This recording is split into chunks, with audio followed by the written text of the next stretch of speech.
మహాదేవుడును మన రక్షకుడునైన యేసుక్రీస్తు ప్రశస్తమైన నామంలో మీ అందరికీ వందనాలు తెలియచేస్తూ ఉన్నాను.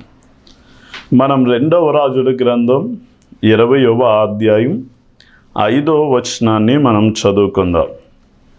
నీవు తిరిగి నా ప్రజలకు అధిపతి అయిన హిజ్కియా యొద్దకు పోయి అతనితో ఇట్లనము, నీ పితరుడైన దావీదునకు దేవుడగు యెహోవా నీకు సెలవిచ్చినదేమనగా, నీవు కన్నీళ్లు విడుచుట చూచి తిని నీ ప్రార్థన నేను అంగీకరించి ఉన్నాను. నేను నిన్ను బాగు చేసేదను. 3వ దినమున నీవు యెహోవా మందిరమునకు ఎక్కిపోదువు. ప్రార్థన. తండ్రి, నీకే వందనాలు స్తుతులు చెల్లిస్తున్నాం నాయన. ఎవరైతే ఈ యొక్క టీవీ యూట్యూబ్ కార్యక్రమాల ద్వారా ఈ వాక్యాన్ని వింటూ ఉన్నారో ప్రతి ఒక్కరి మీదకి నీ ఆత్మ ఆవరింపును మీరు దయచేయండి.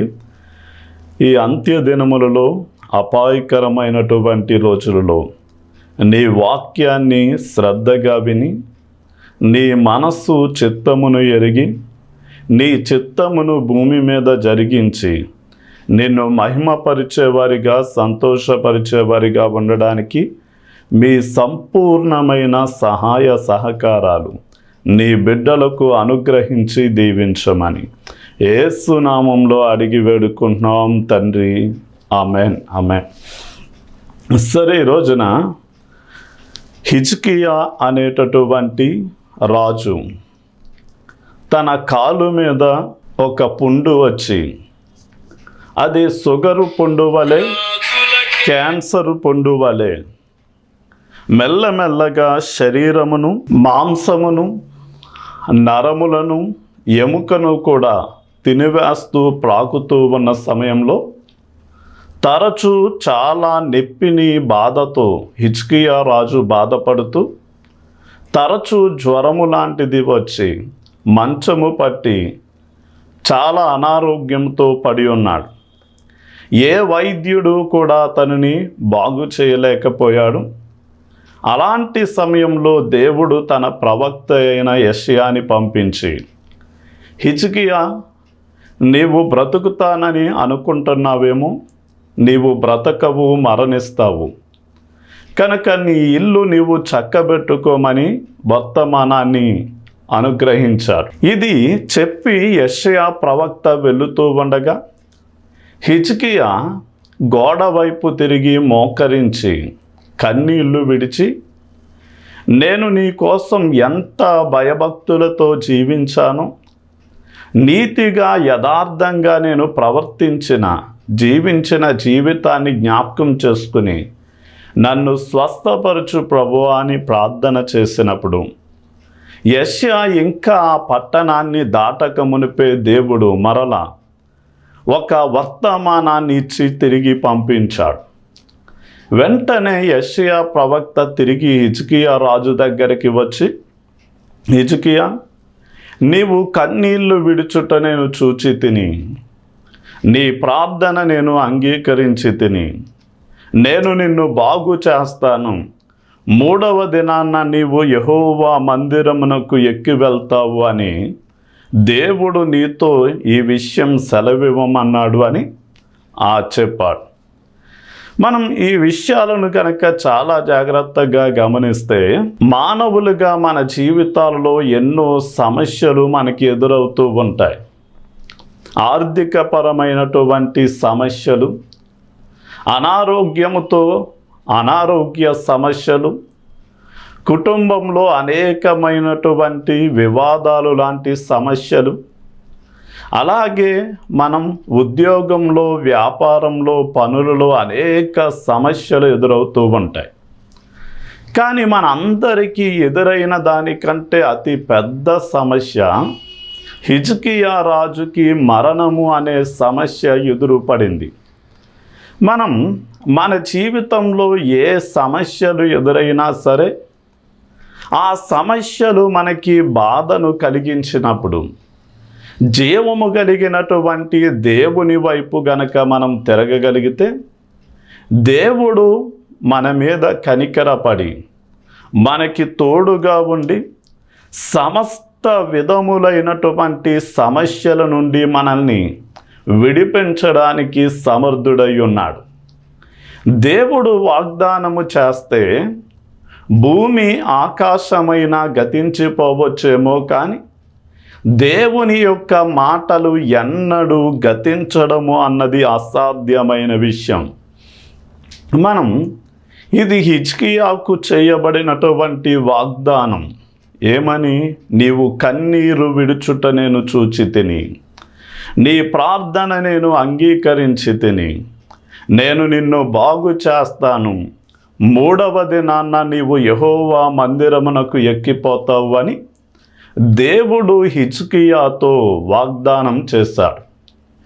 ఈ రోజున వాగ్దానం అంటే ఏంటి అంటే దేవుడు మనకి మాట ఇవ్వడము అని అర్థం. వాగ్దానంలో కొన్నిసార్లు కండిషన్లతో కూడినటువంటి వాగ్దానాలు ఉంటాయి. కొన్నిసార్లు ఎలాంటి షరతులు లేకుండా చేసిన వాగ్దానాలు కూడా ఉన్నాయి. ఇదిగో నీకు పుట్టిన సంతానాన్ని ఎల్లప్పుడూ రాజుగా దయచేస్తాను అని దేవుడు దావీదుతో ఎలాంటి షరతులు పెట్టకుండా వాగ్దానము చేశాడు. కానీ కొన్నిసార్లు ఇదిగో నీవు నా మాట విని నా మాటల ప్రకారము చేస్తే నేను నిన్ను బహుగా ఆశీర్వదిస్తాను అని షరతులతో కూడినటువంటి వాగ్దానాన్ని చేశాడు. ఆ వాగ్దానం నెరవేరాలి అంటే దేవుడు చెప్పిన మాట విని దానిని శ్రద్ధగా గైకొన్నప్పుడు మాత్రమే నెరవేరుతాయి. సరే, ఈ వాగ్దానం కొన్నిసార్లు దేవుడు ఒక వ్యక్తితో చేసిన వాగ్దానాలు ఉంటాయి. కొన్నిసార్లు ఒక గ్రూపు ఇశ్రాయేలీలతో చేసిన వాగ్దానాలు ఉంటాయి.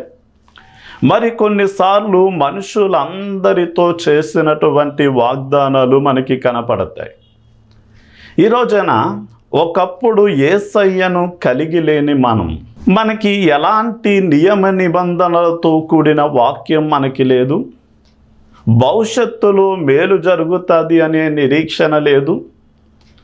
మరో మాటలో చెప్పాలి అంటే వాగ్దానాలు లేనటువంటి వారిగా, దేవుడు లేని వారిగా, నిరీక్షణ లేని వారిగా ఉన్నాం. కానీ ఇప్పుడు యేసయ్యను నమ్మిన తర్వాత బైబిల్ గ్రంథంలో ఇవ్వబడిన వాగ్దానాలన్నిటికీ మనము వారసులమై ఉన్నాం. ఆ వాగ్దానాలన్నీ కూడా యేసుక్రీస్తు వారిలో నెరవేర్పులోనికి వస్తాయి. ఈ రోజున మనం దేవుడు హిజ్కియాకు చేసిన వాగ్దానం ఏంటి అంటే ఆ వాగ్దానంలో ఒక మాట, నీవు కన్నీళ్లు విడుచుట చూచి తిని అన్నాడు. కన్నీళ్లు విడవడము అనే విషయం వేటిని సూచిస్తుంది అంటే విరిగి నలిగినటువంటి హృదయాన్ని కన్నీళ్లు సూచిస్తూ ఉన్నాయి. భారభరితమైన దుఃఖపూరితమైన హృదయాన్ని సూచిస్తూ ఉన్నాయి. మోకరించి కన్నీళ్లు విడవడము అంటే హృదయాన్ని కుమ్మరించడము అనే విషయాన్ని సూచిస్తూ ఉన్నాయి.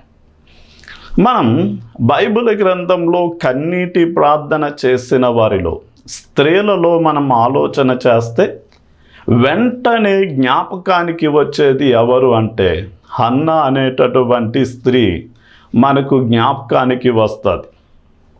హన్నా తనకు పిల్లలు లేకపోవడం, ఆమె జీవితంలో అది ఎంతో కొరతగా, ఒక లోటుగా ఉన్న సమయంలో ఆమె బాధలో ఉంటే ఆమె యొక్క సవితి, అలాగే తన చుట్టూ ఉన్నటువంటి అనేక మంది స్త్రీలు ఆమెను బహుశా మాటలతో వేధించినప్పుడు ఆమె దేవుని యొక్క ఆలయంలోనికి వెళ్ళి కన్నీరు మున్నీరుగా ఏడుస్తూ ఆమె మనస్సులో ప్రార్థన చేస్తుంది. పెదాలు కదులుతున్నాయి కానీ స్వరము బయటికి వినపడటం లేదు. ఈ విషయాన్ని చూసినటువంటి ఏలీ పాస్టర్ గారు అనుకున్నారు, ఈమె ఏదైనా క్రొత్త మద్యము సేవించిందేమో, ఈమె ఏదైనా కళ్ళు లాంటిది సేవించి ఇక్కడికి వచ్చి ఏం చెయ్యాలో తెలియక ఇలా ఏడుస్తుందేమో అనుకుని, అమ్మా ఎంతకాలము మద్యం వశంలో ఉంటావు, అని ఆమెను హెచ్చరించినప్పుడు ఆమె అంటది, అయ్యా, నన్ను పనికి మాలిన దానిగా ఎంచొద్దు. నా హృదయంలో కలిగినటువంటి మహా దుఃఖాన్ని బట్టి నా హృదయాన్ని దేవుని సన్నిధిలో కుమ్మరిస్తున్నాను అని ఆమె చెప్పింది. ఆయన వెంటనే అంటాడు, నీవు చేసిన మనవి దేవుడు నీకు దయచేస్తాడు అని చెప్పాడు. అలాగే ఆమె కన్నీటి ప్రార్థన విని ఆమెను జ్ఞాపకము చేసుకున్న దేవుడు సమూయేలు అనేటటువంటి శ్రేష్టమైనటువంటి కుమారుని ప్రథమ సంతానముగా ఇవ్వగా, ఆ తర్వాత 3 కుమారులను 2 కుమార్తెలను ఆమెకు దయచేశాడు.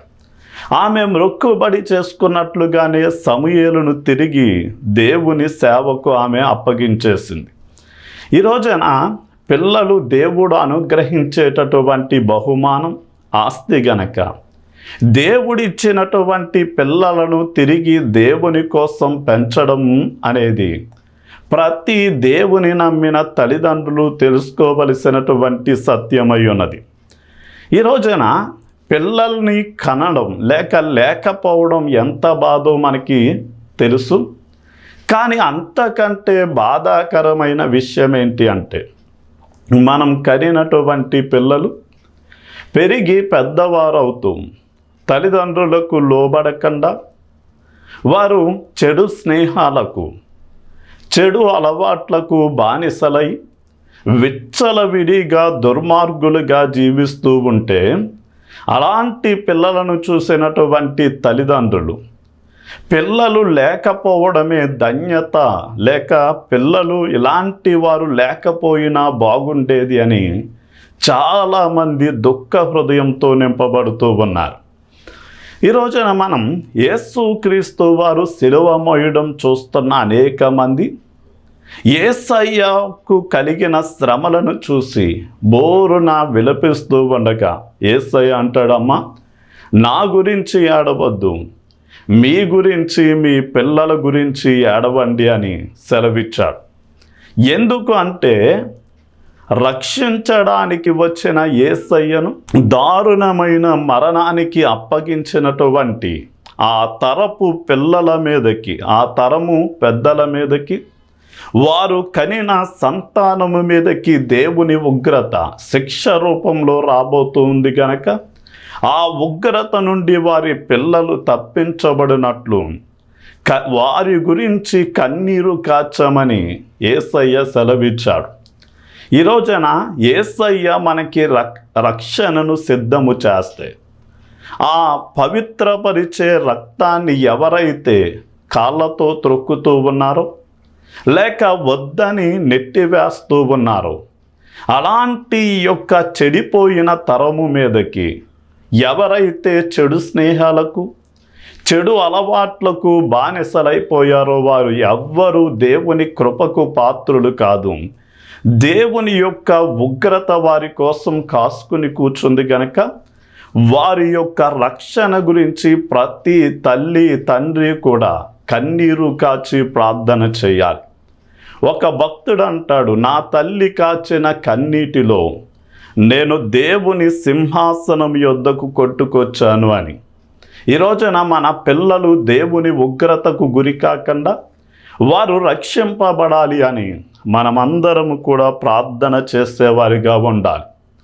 హిజ్కియా కూడా కన్నీరు కాచి, ప్రభువా, నన్ను స్వస్థపరచమని, నన్ను మరణం నుండి తప్పించమని, నా ఆయుష్ను పొడిగించమని ఆయన కన్నీరు కాచి ప్రార్థించినట్లుగా మనం చూడవచ్చు. అలాగే యేసయ్య తనను మరణం నుండి తప్పించగలిగిన తన తండ్రికి కన్నీరు విడిచి ప్రార్థన చేశారు అని వాక్యము మనకి సెలవిస్తూ ఉంది. కనుక ఎవరైతే కన్నీరు కాచి ప్రార్థన చేస్తారో దేవుడు వారి కన్నీటిని దాటిపోయేవాడు కాదు అని, హృదయపూర్వకంగా చేసిన ప్రార్థనకి ఆయన జవాబునిస్తాడు అని మీరు ఖచ్చితంగా గమనించాలి. అందుకనే దేవుడు యెషయా ప్రవక్త ద్వారా చెప్తున్న మాట, నీవు కన్నీళ్లు విడుచుట నేను చూచి తిని, హిజ్కియా, నీ ప్రార్థన నేను అంగీకరించాను అన్నాడు. ఈ రోజున హృదయపూర్వకంగా చేయబడిన ప్రార్థనకి దేవుడు జవాబునిస్తాడు. కొన్నిసార్లు మనం చేసిన ప్రార్థన ఆ దేవుడు దాన్ని ఇవ్వడం మనకి మంచిది కాదు అంటే నో అని చెప్తాడు. ఆయన నో అని చెప్పాడు అంటే అర్థం ఏంటి అంటే అది మనకు ఏ మాత్రము కూడా అవసరమైనది కాదు, మేలు చేసేది కాదు అనేది మనం గ్రహించాలి. రెండోసారిగా ఆయన కొన్నిసార్లు వేచి ఉండు అంటాడు. అంటే మనం ఏదైతే ప్రార్థన చేసి దానిని ఇమ్మంటూ ఉన్నామో దాని విలువ మనము గ్రహించేలాగా, రెండోదిగా దాన్ని సరిగా వినియోగించుకోవడం మనకి వచ్చేంత వరకు, దేవుడు ఇచ్చిన దానిని మనం కాపాడుకోవడానికి కావలసిన జ్ఞానం సామర్థ్యం వచ్చేంత వరకు ఆయన వేచియుండు అంటాడు. అందుకనే చంటి బిడ్డలకు మనం వారు బండి కొనిమ్మంటే వెంటనే కొనేవు.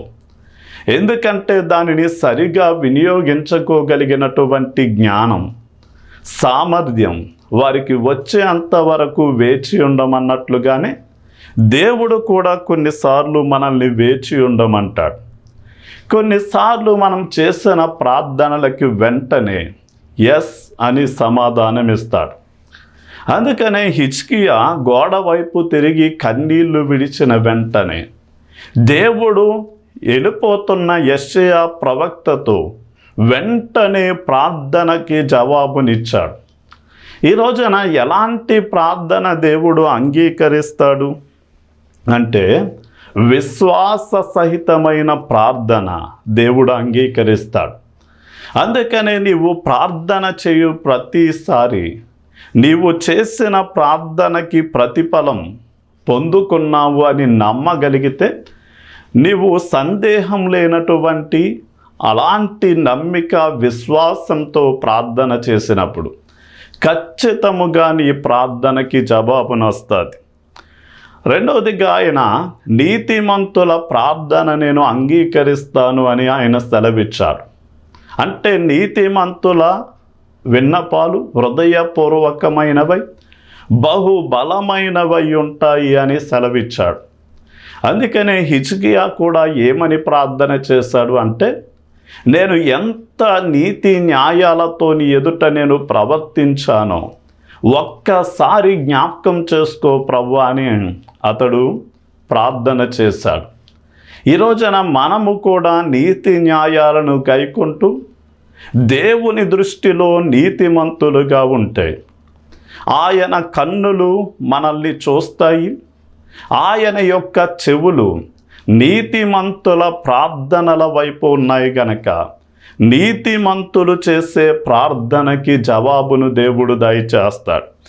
ఇక దేవుడు ఎలాంటి ప్రార్థనకి జవాబునిస్తాడు అంటే దైవ చిత్తానుసారమైన ప్రార్థనకి జవాబునిస్తాడు. ఒక రోజున పుట్టినప్పటి నుండి గ్రుడ్డివాడిగా ఉండి కన్నులు తెరవబడిన వ్యక్తితో పరిసయ్యులు శాస్త్రులు పదే పదే అడుగుతున్నారు, ఎవరు నీ కళ్ళు తెరిచారు? యేసు ప్రభు. ఎవరు నీ కళ్ళు తెరిచారు అంటే యేసు ప్రభు అని చెప్తే అతడు విసిగిపోయి, ఏంటి ఇన్నిసార్లు అడుగుతున్నారు? మీరు ఏదైనా యేసు ప్రభువుకి శిష్యుడు కావాలని కోరుతున్నారా అని అడిగినప్పుడు వెంటనే వారు అంటారు, నీవు యేసయ్య శిష్యుడు, మేము మోషే శిష్యులం. యేసయ్య అక్రమకారుడు, పాపి, నేరస్తుడని మాకు తెలుసు అన్నారు. అన్న వెంటనే కన్నులు తెరవబడిన గ్రుడ్డివాడు అంటాడు, ఆయన ఎలాంటి వాడో నాకు తెలియదు, కానీ నాకు తెలిసిన సత్యం ఒకటి ఉంది. అదేంటి అంటే దేవుడు పాపుల మనవి వినడని, ఎవడైనా దేవుని భక్తుడయ్యుండి ఆయన చిత్తానుసారంగా జీవించేవాడైతే అలాంటి వ్యక్తుల ప్రార్థన దేవుడు వింటాడు అని నాకు తెలుసు అన్నాడు. అంటే ఈ రోజున దైవ చిత్తాన్ని జరిగించకుండా తండ్రి తండ్రి అని పిలిస్తే ఆయన అంటాడు, తండ్రి తండ్రి అని నన్ను పిలుచుట ఎలా? పరలోకమందున్న తండ్రి చిత్తము చేయకుండా తండ్రి తండ్రి అని పిలవడంలో ఎలాంటి ఉపయోగం లేదు అంటాడు. అంటే పరలోకమందలి దేవుడు మన ప్రార్థన వినాలి అంటే దైవ చిత్తాన్ని తెలుసుకుని దైవ చిత్తాన్ని అనుసరిస్తూ దైవ చిత్తానుసారంగా ఎవరైతే ప్రార్థిస్తారో అలాంటి వారి ప్రార్థనలు దేవుడు వింటాడు. అందుకనే మనము కన్నీటితో విశ్వాసం నమ్మకంతో ప్రార్థించాలి, నీతి న్యాయాలతో బ్రతుకుతూ ప్రార్థించాలి. అలాగే దైవ చిత్తానుసారంగా మనము ప్రార్థన చేస్తే దేవుడు తప్పనిసరిగా మన ప్రార్థన వింటాడు. అందుకనే మూడవదిగా, హిజ్కియా నీవు కన్నీళ్లు విడుచుట నేను చూచితిని, నీ ప్రార్థన నేను అంగీకరించాను, నేను నిన్ను బాగు చేస్తాను అని ఆయన మాట్లాడాడు. ఈ రోజున మనం చాలా జాగ్రత్తగా ఆలోచన చేస్తే, ఒక కుటుంబం ప్రయాణము చేస్తూ రాత్రి వేళల్లో తమ కారు ఆగిపోయింది. సరే, అలాంటి సమయంలో వారు కారులోనే ఉండి మెకానిక్కి ఫోన్ చేశారు. అతడు వచ్చి ఎదురున్న డోర్ తెరిచి చాలా ప్రయత్నాలు చేశాడు, కానీ ఎంతసేపు అయినా కారు స్టార్ట్ అవ్వలేదు. అప్పటికే ఒక కారు ఆగింది. అందులోండి ఒక సూటు బూటు వేసుకున్నటువంటి ఒక పెద్ద ఆయన ఆ కారు దగ్గరకు వచ్చి ఏమైంది అని అడిగి, నేను ఆ కారును బాగు చేస్తానని డోర్ ఎత్తి చిన్న రిపేర్ చేసి వెంటనే ఆ కారును స్టార్ట్ చేశాడు. ఇదేంటి, ఇన్ని గంటలు శ్రమ పడినా మా వల్ల కాలేదు, మీరు ఎలా చేశారు అన్నప్పుడు, ఈ కారు సృష్టికర్తను నిర్మాణకుని నేనే అని చెప్పాడు. అంటే ప్రతి వస్తువును తయారు చేసిన వ్యక్తి దాన్ని చెడిపోతే తిరిగి బాగు చేయగలిగిన సామర్థ్యాన్ని కూడా కలిగి ఉంటాడు. అలాగే తల్లి గర్భంలో ఉండగానే మనకు అవయవ నిర్మాణము చేసిన దేవుడు ఈ శరీరానికి, మన మనస్సుకు, మన ఆత్మకు, మన భావోద్రేకాలలో ఉన్న ప్రతి అస్వస్థతను కూడా తొలగించి మనల్ని బాగు చేయడానికి సమర్థుడు అన్న విషయం మనం తెలుసుకోవాలి. ఎలా ఆయన స్వస్థపరుస్తాడు అంటే, ఆయన పొందిన గాయములలో స్వస్థత ఉంది, దాన్ని అనుగ్రహిస్తాడు. అలాగే మనము ఆరాధనలో పాల్గొన్నప్పుడు ఇద్దరు ముగ్గురు కూడి ఉన్న చోట సంచారము చేసే దేవుడు మన ఆరాధనలో మనల్ని తాకి స్వస్థపరుస్తాడు. అలాగే దైవజనుని యొక్క ముఖం మీద మన కనుదృష్టి ఉంచి, అంటే దైవజనుని యొక్క నోటి మీద మన కనుదృష్టిని ఉంచి, అతడు మాట్లాడే మాటల మీద మన యొక్క చెవులను ఉంచి, దేవుడు నాతో ఏం మాట్లాడతాడా అని ఆసక్తితో ఎదురు చూసినప్పుడు తన వాక్కును తన సేవకుని ద్వారా విడుదల చేసిన దేవుడు తన వాక్యము ద్వారా నిన్ను స్వస్థపరుస్తాడు. అలాగే యేసయ్య చేతులు ఉంచి ప్రతి రోగిని స్వస్థపరిచాడు.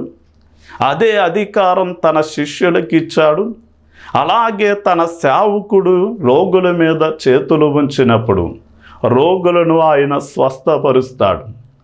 ఇక మనం వేసుకునే ఔషధాల ద్వారా కూడా దేవుడు మనల్ని స్వస్థపరుస్తాడు. హిజ్కియాకు వచ్చిన ఆ పుండు మానని సమయంలో ఈ యెషయా ప్రవక్త అంజూరపు పండ్ల ముద్దను తీసుకొచ్చి ఆ పుండు మీద ఉంచి అతనిని స్వస్థపరిచాడు. అంటే మనం దేవుణ్ణి కాదని ఎంత విలువైన వైద్యాన్ని మనం స్వీకరించిన దేవుడే గనక స్వస్థతనివ్వకపోతే భూలోకంలో ఉన్న కోట్ల మంది వైద్యులు నిన్ను బాగు చేయలేరు.